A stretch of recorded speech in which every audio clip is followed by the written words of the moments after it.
এখন বাজে প্রায় 6:30 আর আমরা এসেছি এখন ছাদে। আকাশটা তোমাদেরকে দেখাই, কি সুন্দর দেখো আকাশটা, কি ভালো লাগছে দেখতে। মানে এটা পশ্চিম দিক, সূর্য অস্ত যাচ্ছে আর পুরো মেঘে ঢাকা। আর এই ছাদটা এত সুন্দর ফুল গাছে, মানে পুরো গাছে ভর্তি না। তোমাদেরকে ব্যাক ক্যামেরায় দেখাচ্ছি, দাঁড়াও। এই যে এইখানে একটা এরকম গোল মতো করা আছে, তো দেখো ওয়াও, আকাশটা কি দারুণ লাগছে এখান থেকে। আমি কয়েকটা ফটো তুলে নিই। তো এখানে কিছু ফুল গাছ আছে, আরগুলো কি অসাধারণ, কি সুন্দর। মানে দুটো পিঙ্কের মাঝে এই বেবি পিঙ্কটা কি সুন্দর লাগছে দেখতে। দাদা মেনলি এগুলোর যত্ন করে, সারটা দেয়, জল দেয় প্রত্যেক দিন। এই যে একটা এখানে কারি পাতার গাছ আছে, এটা থেকে মাঝে মাঝে আমরা নিয়ে ইউজ করি। হ্যাঁ, আর এইখানে দেখো কি সুন্দর এরকম জায়গা করা আছে, আর এর ভিতরে না মাটিও আছে, তো গাছ লাগানোর জন্য বেশ ভালো। প্রচুর গাছ আছে, প্রচুর গাছ আছে। এদিকেও গাছ আছে।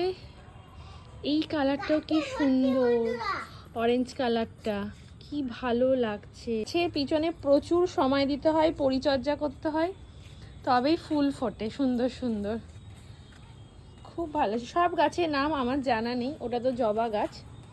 এই যে ছোট্ট ছোট্ট জবার কুড়ি ধরেছে। এদিকেও এমনি গাছের জায়গা রয়েছে, ওখানেও বেশ কিছু গাছ আছে। তো সব মিলিয়ে ছাদটা বেশ বড় এবং সেই সাথে প্রচুর ফুল গাছ আছে। ফুল কে না ভালোবাসে বলো, ফুল সবারই খুব প্রিয়, আমারও ভীষণ ভালো লাগে ফুল গাছ।